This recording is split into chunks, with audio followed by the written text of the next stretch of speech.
Hello, good morning. Our first issue is Gupkar Alliance. Recently, the central government, headed by Prime Minister, has requested 14 leaders from this grouping to meet him. And then in the meeting, they have not mentioned the agenda of the meeting. What are the things that they are going to discuss? They have not mentioned. This is seen as a start of a political process in Jammu and Kashmir. Gupkar Alliance is a group of 7 major political parties, regional parties of Jammu and Kashmir. They are going to demand restoration of statehood and release of political prisoners, among other things. Since the bifurcation of state of Jammu and Kashmir in 2019, many people were kept as political prisoners. So one of the demands is to release them and then to restore the statehood. The state has been divided into 2 union territories. Let's see what happens tomorrow. Next issue is world's first GM rubber sapling, genetically modified rubber sapling. This was planted in Assam. World's first GM rubber sampling, remember, Assam. GM rubber, that is genetically modified rubber, this was tailor made to suit to the climate of Northeast. Why? Because rubber plantations are suitable in warm and humid conditions. That's why in Karnataka, mostly in the state of Kerala and Tamil Nadu, we see the rubber plantations, especially Western Ghats part of Kerala is famous for rubber plantations because of the humid and warm climate. But here in Northeast, the conditions are not suitable. In that context, a gene has been modified in the rubber plantation, MnSOD or manganese containing superoxide dismutase. This particular gene was modified and added through genetic engineering. This GM rubber sapling, this was planted in Assam. Natural rubber is native of warm and humid Amazon forests.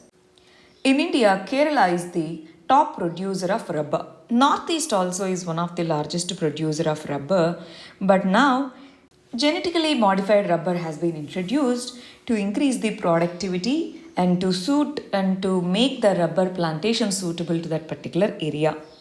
Next issue is House panel on malnutrition. Recently, Parliamentary Standing Committee on Malnutrition, Child Education, this particular panel has asked the Ministry of Women and Child Welfare to provide a report on the malnutrition levels in India, especially in the pandemic situation.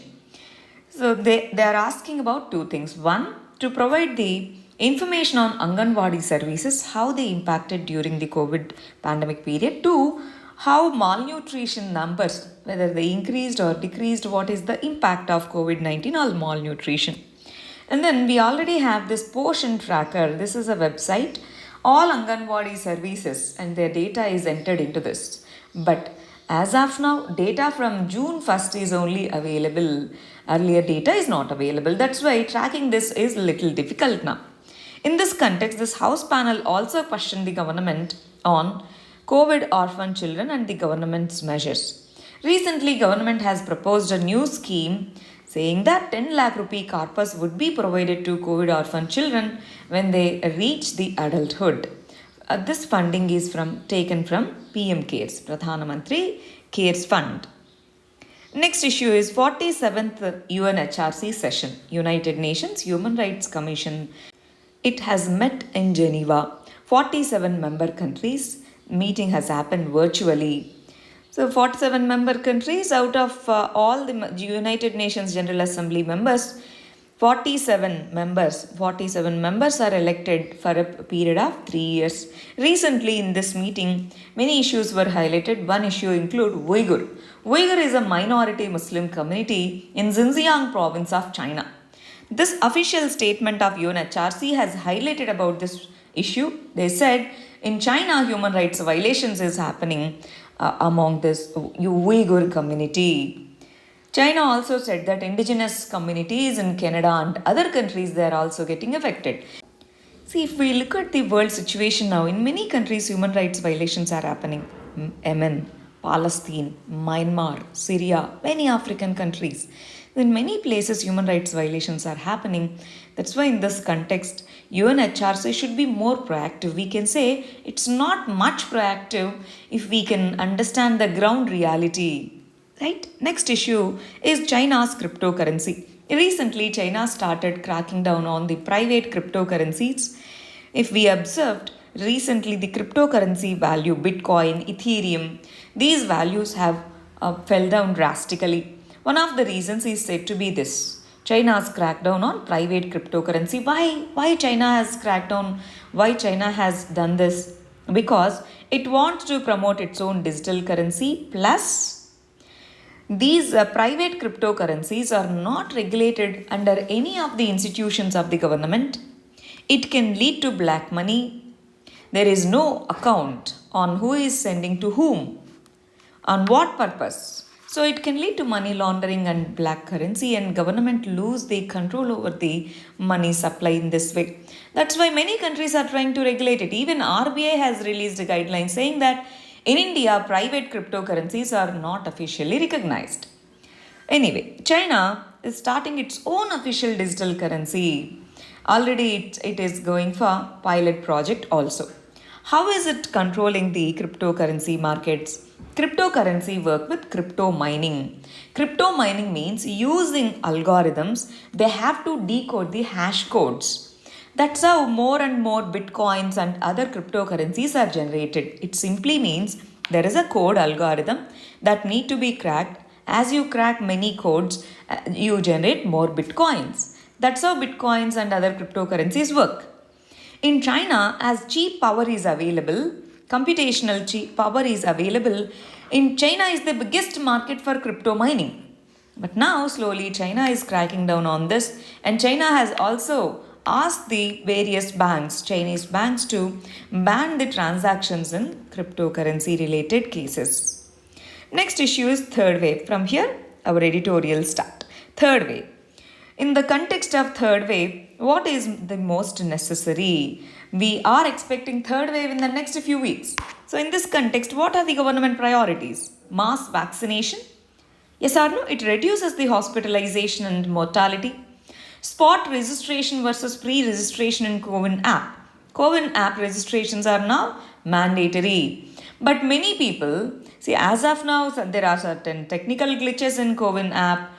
Even the educated people who know how to use digital services, they are unable to register under this due to many reasons. What about the digital divides existing in India? Now, in this context, spot registrations, if we can encourage them, that would add more value to it. And new mutations and variants are growing. In this context, speedy mass vaccination is key. Recently, if we observe in the past 3-4 years, vaccination rates have increased as the vaccine manufacturing and the capabilities of vaccine administration are increasing. This needs to be continued, and India has the world's example. We vaccinate millions of children in one single day. Sarna polio vaccine campaigns. We vaccinate millions of children in one single day. That means we have the capabilities. Now we should make the policy aligned to suit those to suit the capabilities. Next issue is Consumer Protection Rules 2020. These are specifically regarding e-commerce. E-commerce rules, these were proposed under Consumer Rights Protection Act 2019. Consumer Protection Act 2019, under this, these rules were proposed last year and recent amendments were made to these particular rules. What are these amendments? By the way, Ministry of Commerce, under that Department of Promotion of Industry and Internal Trade, is the nodal agency to deal with e-commerce and related aspects. The changes made include: 1. Appointment of compliance officer, which should cooperate with the law enforcement agencies in case of e-commerce platforms. Each e-commerce platform should appoint a compliance officer. Next, filter-based mechanism of country of origin. Let's say if we want to purchase something from Amazon, Amazon should add a filter for this particular product originated, let's say, in China or in Japan or India. Like that, they have to mention that filter. Next, fallback liability on the marketplaces. That means, let's say, a particular company, let's say Oppo. Oppo has registered in Amazon, a platform, and then we ordered a phone from that particular platform. But that particular company which should deliver that product did not deliver on time. Then these rules, they say that the platform, that is the Amazon, should be responsible now. That's one more thing. And mandatory registration of all e-commerce companies. And then ban on flash sales and back-to-back sales. These are five major changes, and other changes are also there, but these are the five important changes. In this context, what we can think of is these are the rules for regulation. Regulation should be there. Regulation is good, but over regulation can reduce the freedom and choice and innovation in this sector. Bigger companies might comply, but what about the smaller ones? Smaller ones which are still in the budding stages, can they do all these and then compete with the bigger ones like Amazon, Flipkart, etc.? That's the question now. So over regulation should not be the norm. Regulation with simplicity, regulation with transparency should be the norm. Next issue is sedition. Recently, sedition case was filed against Asiya Sultana. She is Lakshadweep's filmmaker. In one of her interviews, she said about bio weapon or bio war kind of things. Later, she also apologized for that, but then the government has arrested her, filed a charge sheet on sedition case. Sedition is under IPC section 124. Sedition is defined. In case of Kedarnath Singh versus State of Bihar, there are many cases with regard to sedition-related judgment. This is one of the prominent cases. In this Kedarnath Singh versus State of Bihar, Supreme Court said that sedition can only be declared when it leads to violence on the ground through written or gestures or a spoken form. If someone or some group of people lead to violence on the ground, then only it can be considered as sedition. Right? Recently, many cases of sedition are filed. That's why this is said to be one of the misused provisions. Law Commission of India said sedition as a provision should be there, but it should be its use should be regulated. Next issue is children and impact of pandemic on children. There is disinterest in learning. Isolation is leading to less curiosity among the children. There are digital divides, rural, urban, poor, rich. There are digital divides which are leading to differential learning outcomes. In this context, parents should engage them actively in the household chores and engage them in the conversations. That's how the children can be kept active in body and mind. This is very important. Otherwise, mental health issues and this kind of isolation might have long term impact over the children. Thank you very much. All the very best.